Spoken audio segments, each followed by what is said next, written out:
ज्या सुप्रियाताईंच्या बोटाला धरून सुप्रियाताईला राजकारणामध्ये राज्य फिरवण्याचं काम ज्या चित्राताईंनी केलं, त्या चित्राताई बद्दल असलेला प्रसाद लाड बघितलेत मी. चल मला हवा येऊ दे, तुझ्यासारखे मला महाराष्ट्रात नाही फिरू देणारे. घरात बसून नको व्हिडिओ करू. महाराष्ट्रात कुठे, तुझ्या मुंबईत कुठे यायचं सांगतो. ज्या पद्धतीमध्ये शब्द बोललाय याची तंगडी तोडल्याशिवाय अमित कप्पा. तिला जी भाषा कळते तीच मी बोलतो, आणि कोण मला थांबवणार आहे महाराष्ट्र फिरायला ते. आणि आम्ही तुम्हाला सांगू इच्छितोय, जर पोलिसांनी याच्यावर कारवाई नाही केली तर याला राज्यामध्ये फिरू देखील. तुम्ही कुठे कुठे दोघांनी मध्यस्थी केली, कुणाकडे गेलात ना ते मला माहिती आहे.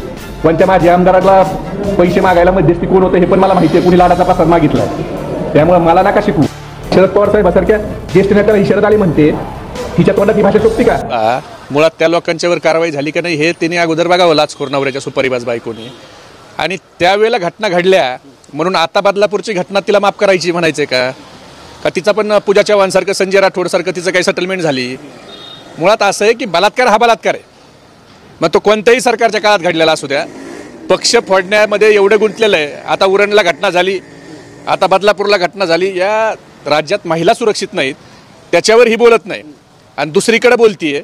मुळात कसं आहे, तिला कोण गांभीर्याने घेत नाही. ह्या महाराष्ट्रातला काळा कुत्राबंदीच्यावर विश्वास ठेवत नाही, कारण ती लाचखोर नवऱ्याची बायको काय आहे हे सगळ्या महाराष्ट्राला माहिती आहे. याची सुपारी घेतलेली ही लाचखोर नवऱ्याची सुपारीबाज बायको आहे. त्याच्यामुळं तिला म्हणावं धमकवलं ना, तर तुझा नवीन बाप आता महाराष्ट्राचा गृहमंत्री आहे, त्या नवीन बापाला सांग ना चौकशी करायला. मी कशाला सामोरे जायला? तर तुझ्यासारखा तो किशोर वाघ 4 लाखाची लाच घेताना पकडला म्हणून शिपूट घालून पाळणारा मी नाही.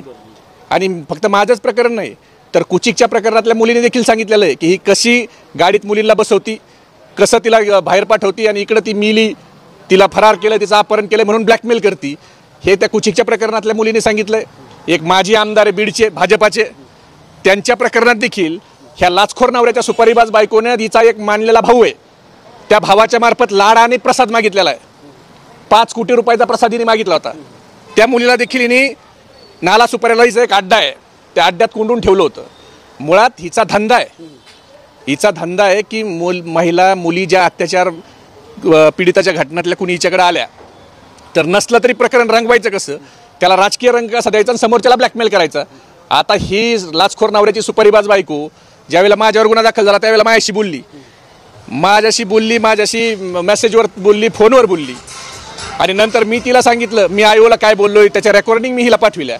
पण हिला सुपारी भेटलेली होती. मला माहीत नव्हतं ही इतकी थर्ड क्लास नीचे आहे. पण हिला सुपारी भेटल्यावर हिनं कशा पद्धतीनं त्या प्रकरणाला वळण दिलं हे आपण बघितलं. मुळात माझ्यावरच्या प्रकरणात ती बोलते आता संजय राठोडीचा भाऊ झालाय. ही अशीच आरडत होती ना, याच्यापेक्षा जास्त आरडत होती. ज्यावेळेला संजय राठोड उद्धव ठाकरेंच्या सरकारमध्ये मंत्री होता त्यावेळेला त्या संजय राठोडच्या बाबतीत ही मोठ्याने आरडत होती. आता त्या संजय राठोडच्या बद्दल का आता गेली ना कोर्टात, माघार घेतली ना. आता तुझा लाडका भाऊ झाला संजय राठोड, पूजा चव्हाणला न्याय भेटला का? ही या सुपारीबाज ब्लॅकमेलर ही महिला नावाला कलंक आहे. मुळात महिलाच्या अत्याचाराच्या प्रकरणाचा त्या ठिकाणी पाडा वाचायचा आणि गप्प बसायचं, नंतर सेटलमेंट करायचा हा हिचा धंदा आहे. हिचा नवरा लाचखोरी करतो, मेलेल्या माणसाकडच्या नातेवाईकाकडनं पैसे खातो आणि या मुलीच्या अत्याचाराच्या घटना तर त्यांच्याकडून पैसे खाती. आणि राहिला प्रश्न, ज्यावेळेला माझ्यावर प्रकरण झालं त्यावेळेला खोट्या प्रकरणात तू बोलली, शेवटी नियतीने ते समोर आणलं. तू किती काळी आहेस, तुझं तोंड काळं हे त्या मुलीनेच केलंय. ज्या मुलीला तू शिकवत होती तिला बुद्धी भेटली आणि तिनेच सांगितलंय. मग त्याच्यावर तू बोल ना. त्याच्यावर का नाही तू बोलत की ती मुलीने खोटं सांगितलं का काय? हिचा धंदा आहे. मुलगी हिच्याकडे गेली की ही रेकॉर्डिंग करून घेते पहिलं मुलीकडून आणि मुलीला सांगते की तुम्ही सांगा की तुम्ही स्वतःहून माझ्याकडे आलात आणि मग घटलेली घटना मला सांगितली, असं रेकॉर्डिंग करून स्वतःकडे घेते. पहिले बोलायला लावती आणि हिच्या मोबाईलमध्ये रेकॉर्डिंग ठेवती. मग त्या मुलीचे मोबाईल काढती, तिला एका विशिष्ट ठिकाणी घेऊन जाते, तिथं तिचा घरच्याशी संपर्क होऊ देत नाही आणि परत प्रेसमध्ये अखंड तांडव करायचा. ती मुलगी बेपत्ता आहे, तिला मारलं गेलं, ही कुठं गेली. आणि ती काय नाटक करायला तर एकदम परफेक्टच आहे.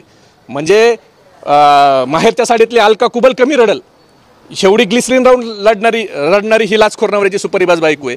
हिचे सगळे धंदे हे काय आहेत काय नाही हे सगळ्या महाराष्ट्राला माहिती आहेत. पण बाकीच्या खोट्या प्रकरणात बोलणारी तो शेवाळे खासदार, त्याच्याबद्दल ती महिला बोलली त्यावेळेला कुठे गेली होती?